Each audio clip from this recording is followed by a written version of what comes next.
This crate is filled with bicycle products that you guys chose in a discussion on Substack, and they were placed in here without my involvement. Let's take a look at the first one. Here we go, little one. Let's see what's in here. Dipstick. Sealant level dipstick. This is a really good one because I'm skeptical here. Why do we need a sealant level dipstick? Well, mountain bikers today don't use inner tubes, they use sealant. And so you pour this sealant into your tire, and then if you get a flat, it seals the hole. The problem is sealant dries up, and so it stops working. This is a dipstick to check the sealant level, and I'm asking myself, why would you need one of those? Couldn't you use a toothpick? As somebody who's supposed to know stuff about bicycles, I might be pretty embarrassed about what my sealant level is right now. Okay, so it is a piece of metal with a little anodized handle, but just like the dipstick in a car, it has these little ridges at the end, so it holds some of the sealant so you can see what the level is. It appears to fit in here really nicely. So presumably this little probe is at the bottom of the tire. We're gonna pull it out, and hey, we got some fresh sealant on the end. So I've got sealant in my tire. The longer my tire were to sit like this, the more of the sealant would end up at the bottom, but most of it kind of sticks to the outer walls. Actually kind of useful, but the question is, how much does this cost? $15. I was expecting to see $59.95, and then I would have gotten really angry. I'd say that $15 in 2025 is fair for a little piece of metal with an anodized handle at the end, and it does the job well, and it's original. I've never seen anything like this before, so pretty cool product and good suggestion from you guys. Let's move on to the next one.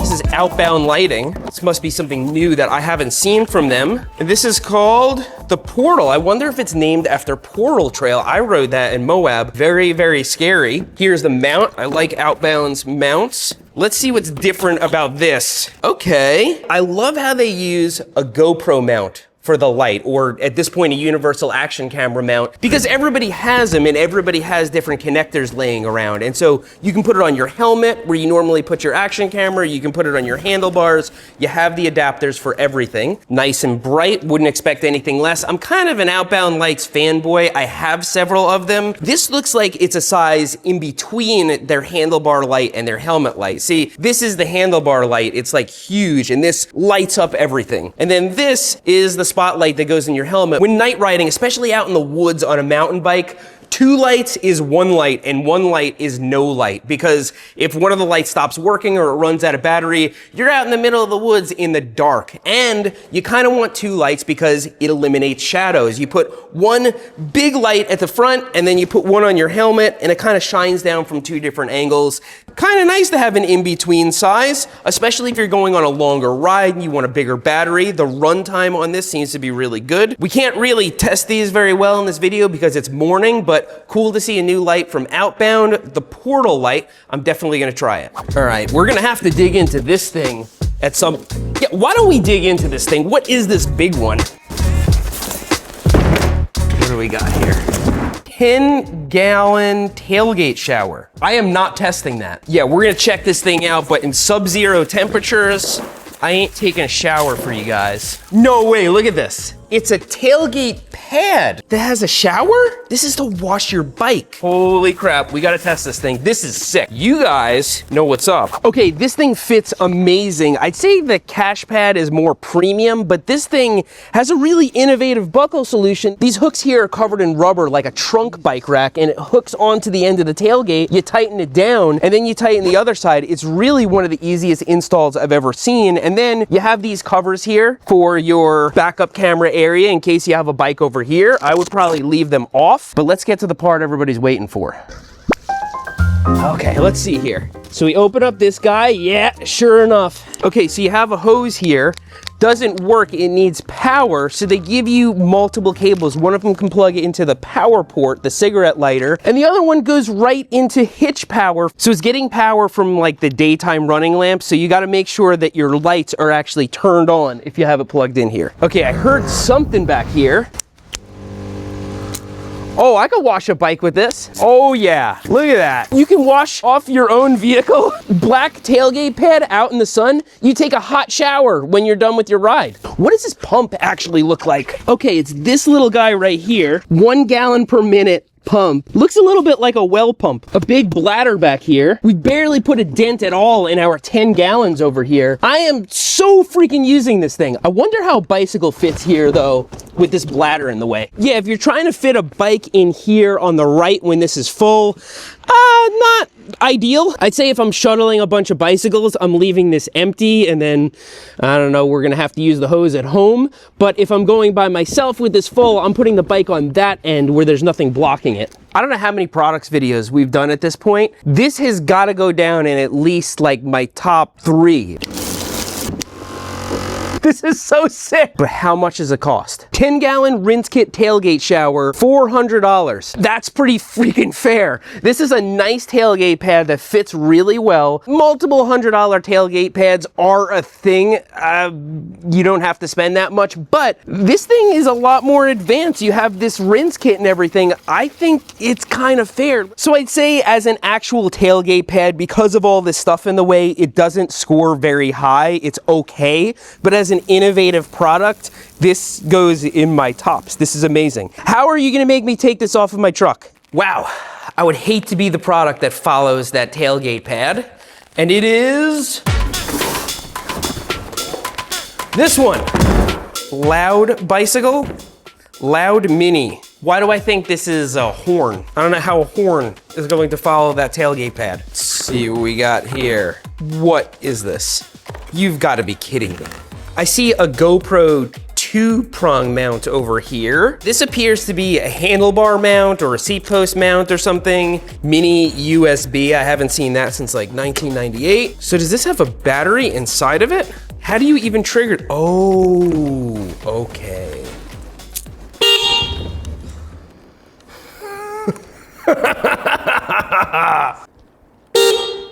Hey, what are you doing parking the road, you freaking baby?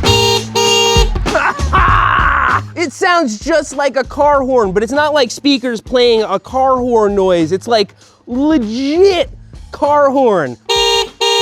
This is so annoying. Oh man, if you are riding around a city with this thing, you are obnoxious. I mean, just the commitment to carry around something this heavy with you just to blow people's doors off. Now, we tested another horn that you have to pressurize with air.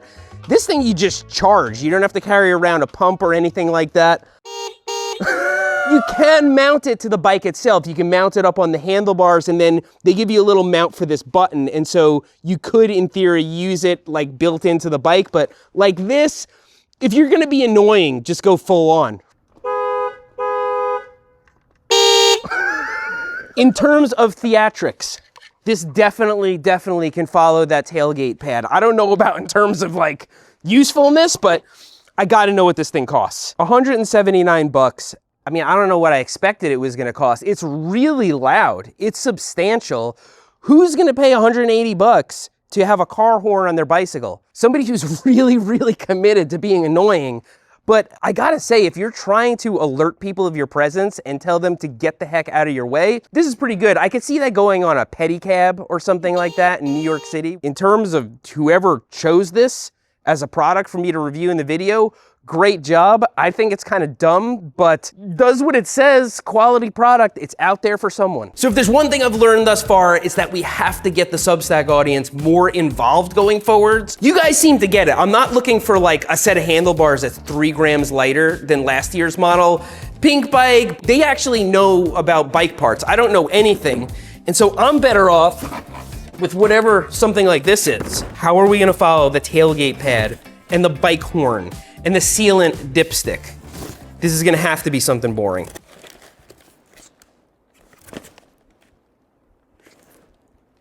I've never seen anything that looked like this.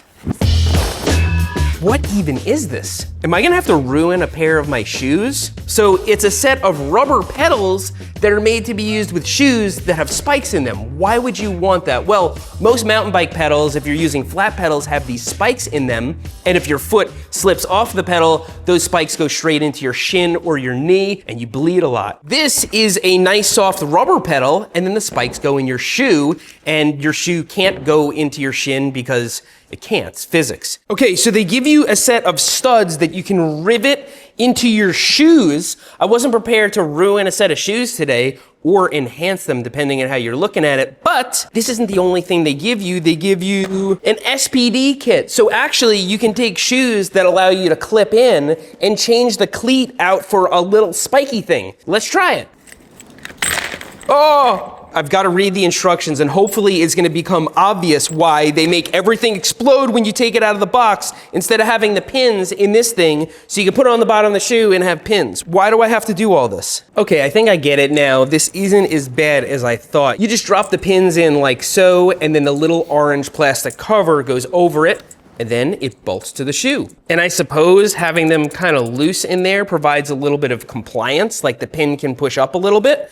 I don't know. Okay, so we have a shoe here that's normally used with clipless pedals. You bolt a little cleat on there, but now we just have some spikes here, and it goes onto this rubber pedal. They're annoying, just like SPDs are normally, maybe even a little bit more annoying.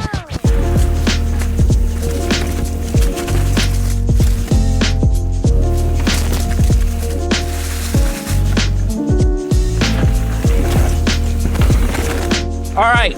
I've got some thoughts, and I'm afraid to look up how much these cost. Okay.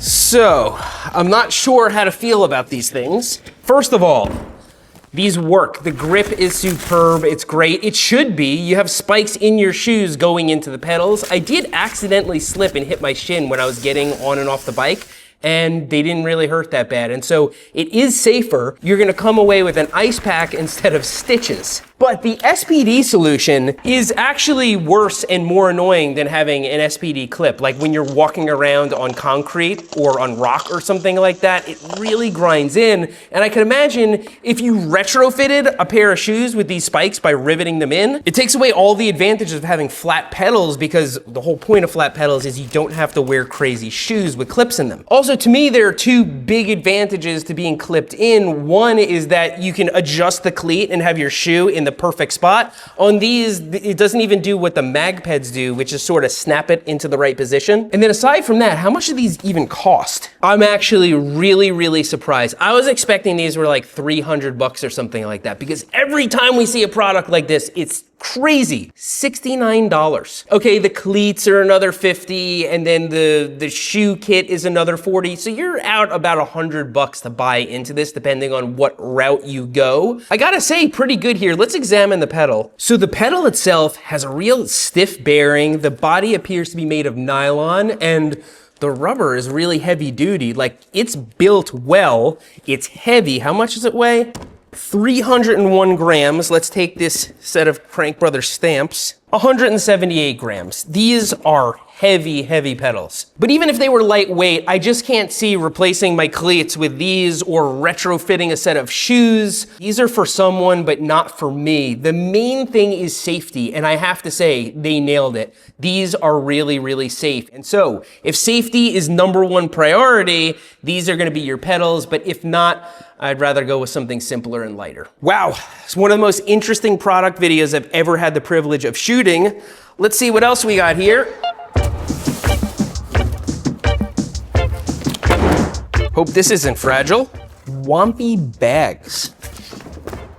Wow.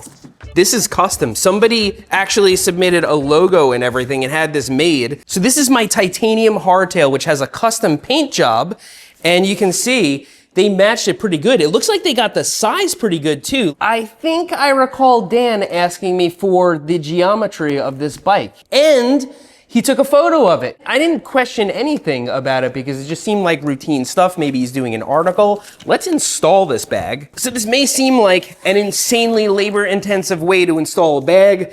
Actually, pretty much all bike packing bags are like this. They kind of weave on like this. It's more secure. Yeah, it's gonna take me like 30 minutes or something like that. Okay, I butchered the installation here, but this bag is fantastic. It's got all sorts of dividers, different compartments. There's a felt compartment over here for your electronics, your phone, what have you. And it fits really well. This appears to have been custom made for this frame, and they matched the style of it with what I call Blue Ridge camo. So Western North Carolina, Blue Ridge Mountains. camouflage. Installs nice and legit like a good frame bag should. This is really a discussion about frame bags in general. You're giving up your bottle cage mounts. And so this is for a very specific purpose, but as a frame bag, it's really good.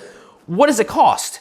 Okay, $149, and then they have a few options for $5, $10 or whatever. So figure you're gonna be out like $200 if you optioned it out, and then they prompt you to submit a design. And so that's pretty fair. Honestly, it's made in the USA. It looks really good, and they won me over with this custom design. Wompy frame bags. This is fun, it's attractive, it's cool. The price isn't even that bad. It's in line with other frame bags. I'm having fun. Let's move on to the next product here. What is this? Hydraulic mineral oil for disc brake, the perfect bike tour. Yeah, this might be the competition for the worst English ever. There's hydraulic mineral oil in here? Use it all at once after opening the cap, otherwise it will affect the use effect. Is this a joke? We just had like home run after home run here. Please select the correct brake oil before filling. Single use. What is this? Here, babe, I got you the cheapest bleed kit on Amazon. High refining degree. Oh, I bet. Light transmittance up to 76%? All right, next product. There's this one that's kind of open with a note in it. Let's see if these are related somehow. And that's why they included a cheap bleed kit, just so I would have it here as a supply. No, this does not appear to be related. Look at this, some 3D printed inventions, and very nice 3D printed inventions. Look at that. I don't even know what this is, but we're about to find out. It looks like it might even be a thread checker. Vince's work stand, axle, and tool holder. 10 bucks, fair. So there's a little zip tie right here, and it clamps to your work stand, and then you can hold an axle or a tool with it. Let's give it a try. Broke. This stand is a little too small for it. It delaminated and pulled this thing off. All right, it broke, but it's there. Let's give it a try. Okay, so we have a tool. Nice. We've got our axle. And it goes right there. I've actually never seen that before. Very, very clever. It's just, yeah, you gotta make sure your stand's the right diameter, or maybe they should include a few rubber shims or something like that. It delaminated here, and now my $10 tool holder is broken, but pretty neat design. Let's see what else is in that box. Okay, the next is Bike Screwler version 2.0 metric screw ruler for bicycle-sized fasteners, M3, M4, M5. So this is a metric thread checker, which is actually cool. I have a thread checker because I love having one around. This one's nice and compact, so let's take a look at it. Okay.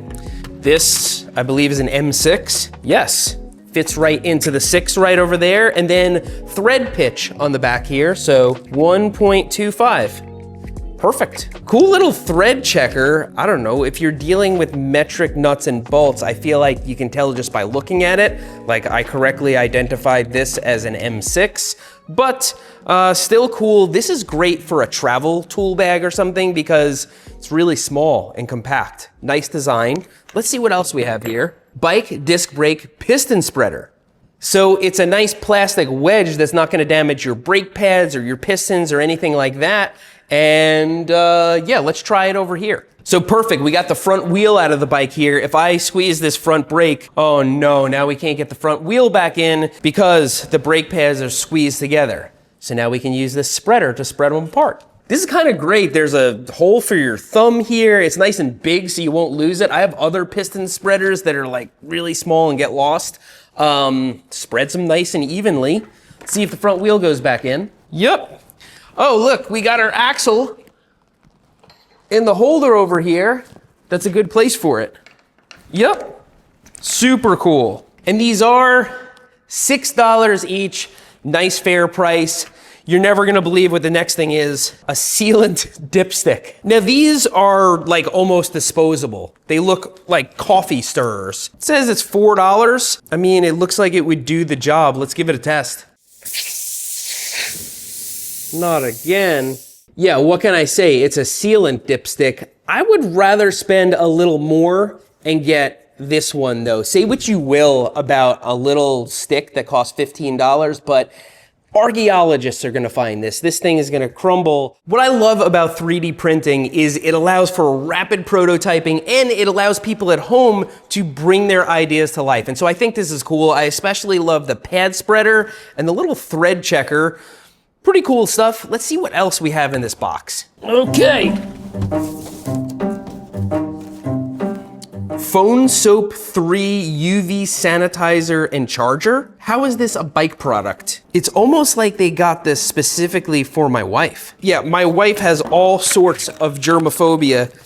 She thinks that after 2 months of tomato sauce being in the fridge, you have to throw it away and open up a new jar of it. She also thinks that if you go outside and play with toxic waste, that you have to wash your hands. This does seem like something that one of the viewers would recommend just because it's so weird. It's a UV light that sanitizes your friggin' phone. So now we place the phone inside.